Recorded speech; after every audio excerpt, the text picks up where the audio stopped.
What's going on, people? Welcome back to Curtis Shaw TV, back with another match reaction. And listen, killer Kai Havertz, forget killer Cam, Dipset Harlem.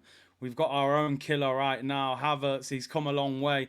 What a performance from Arsenal today. Brighton 0, Arsenal 3. And listen, for me, that's one of the best performances of the season that I've seen. Make no mistake about it. That performance had everything. We created chances. We took our chances. Even though we did miss some chances, but it happens. We defended like animals. Seeing Gabriel pumping his chest and fist pumping in the 91st minute when he blocked a shot, that's how I want to see defenders defending. Not Mustafi slipping over. Not Koscielny getting bodied. You know, I want to see defenders defending. This is proper foundations that we're building on now. Gabriel, I thought, was injured. He ends up finishing the game and puts in another great performance next to Saliba. This is genuinely the best central defensive pairing at this football club since Sol Campbell and Kolo Touré. We have not seen a defence as good as this at Arsenal in the last 15, 20 years. In terms of central defensive pairing, you're talking about 20 years. David Raya, another clean sheet. Must be chasing Golden Glove now. He's brought a calmness to us. I think the fact we're not talking about Ramsdale anymore tells you how good David Raya is just quietly handling his business. Ben White, good performance. Emotional game, former club. Could have got caught up. Had a few arguments in the game. Got a little push. I think he tried to get the player sent off. It's dark arts. I don't totally agree with that, but it's part of the game. If he gets the player sent off, it is what it is. Zinchenko was the only blip in defence. He wasn't terrible. I don't want anybody to think, I'm blaming him for anything. Just a couple times his concentration. It feels like he can make a mistake at any given moment. But as I always say, we need to stop blaming him. He doesn't pick himself at left back. I would certainly like to see probably Tomiyasu at left back in midweek when we play Bayern Munich. You go into the midfield, I thought Jorginho was quiet, a little bit off the pace at times. I think Brighton really tried to press. Maybe Partey would have suited a game like that a bit more, but obviously he played midweek. Jorginho finished the game well, though, got a good assist. Declan Rice improved in the second half. Some good challenges after a quiet first half. Odegaard was quiet, but got on the ball, kept things ticking, and I felt as the game went on, he got better and better, which is what you want from Odegaard. I always say he's the key to this midfield and our ability to create chances. When you go into the front three, I thought Saka should have had another goal. He missed a great chance in the first half, cuts inside onto his left foot and bends it wide. Should have scored. He did score his penalty. Still doesn't look 100% to me. Is he carrying an injury? Is he not fully fit? Is he feeling fatigued from, the long season? But it's another goal, and at least he's not injured. And obviously, we move ahead to Bayern in midweek. On the left-hand side, and one of the unsung heroes today for me was Gabriel Jesus. Not a natural left winger, even though a lot of people think he is a winger. He is a natural striker. He won't be used to running up and down the wing and defending. And it's not easy when Zinchenko is inverting. But I thought Jesus did really well for Arsenal today. Put in a shift. A number of times he came back and won the ball back. And he won the penalty at a time when we were a bit frustrated because we'd missed some big chances. Initially, I'll be honest, I didn't think it was a penalty. I thought that Lamptey won the ball. However, I've seen the explanation and the rules online.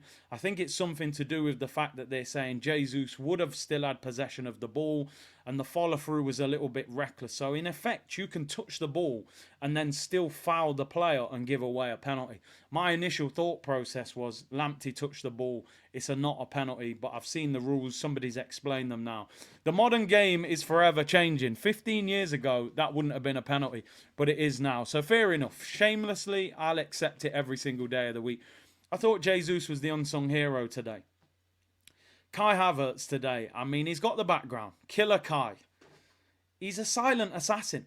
He is a silent assassin. He doesn't say much. You don't get much reaction out of him. He kind of strolls around the pitch like old school Chris Waddle or, Berbatov or Ozil, and then he just pops up with good moments. And I said it during the stream, man, I've got to give him his flowers. Listen, there's bigger and badder games to come. Bayern Munich home and away, Tottenham, Man United away from home. These are games you're going to be saying, bro, we need you to produce when it's crunch time. But 10 goals, 5 assists from a guy that looked like he couldn't hit a barn door 3 months ago. All of a sudden he could end up with 15 goals this season. And I think we saw from that first game against Man City in the Community Shield, he had something to offer up front. I don't think it works when he plays attacking midfield.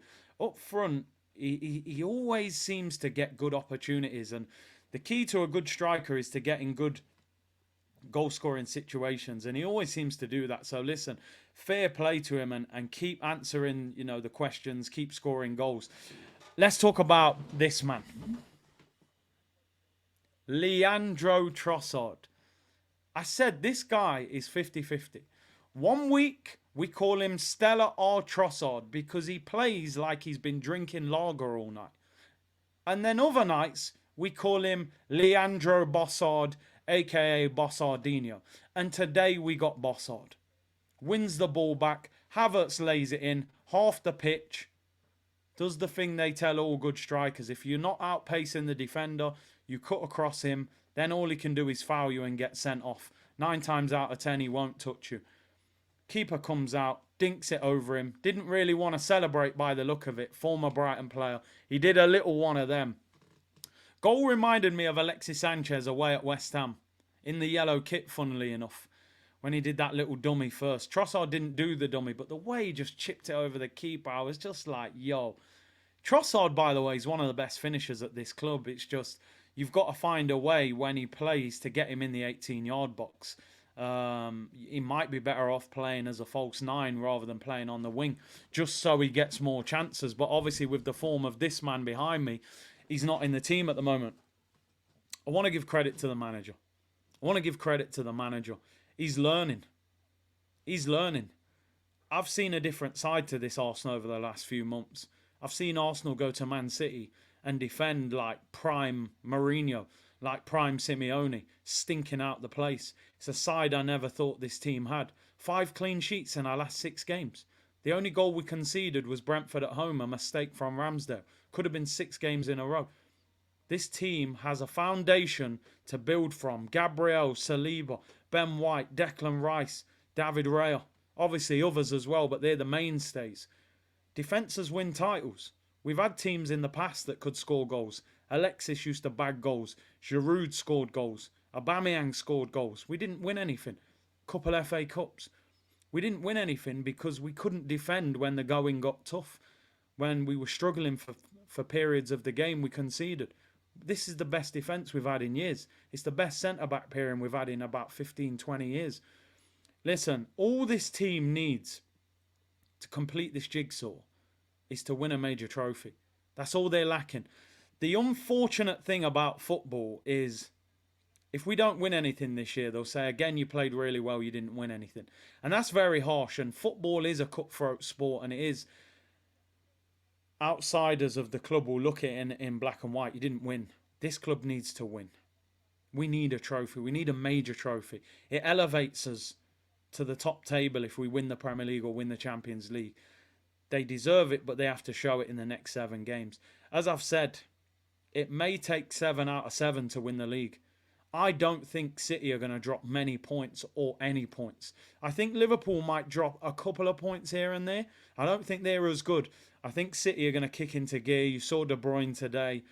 They might win 7 out of 7. It might take 7 out of 7 for Arsenal to win the title. But the good thing is, I feel like we're capable of doing it because we can defend. Last season, even though we were 8 points clear, I felt like we were going to drop points at the Etihad. I didn't think we had that backbone to defend. I think we can. I think we got a chance. Massive game on Tuesday away at Bayern Munich. For me today, man of the match, Kai Havertz. Goal and an assist. Led the line. Did the business. Game over. 3-0. Outstanding performance from Arsenal. One of the best performances of the season. Enjoy it. Enjoy your weekend. And let's hope Man United can do us a favour tomorrow. I'll see you on Tuesday for Bayern Munich. In the comments, who was your man of the match? How do you feel about today's game? Hit the like button and get in the comments. Take care. Come on, you Gunners.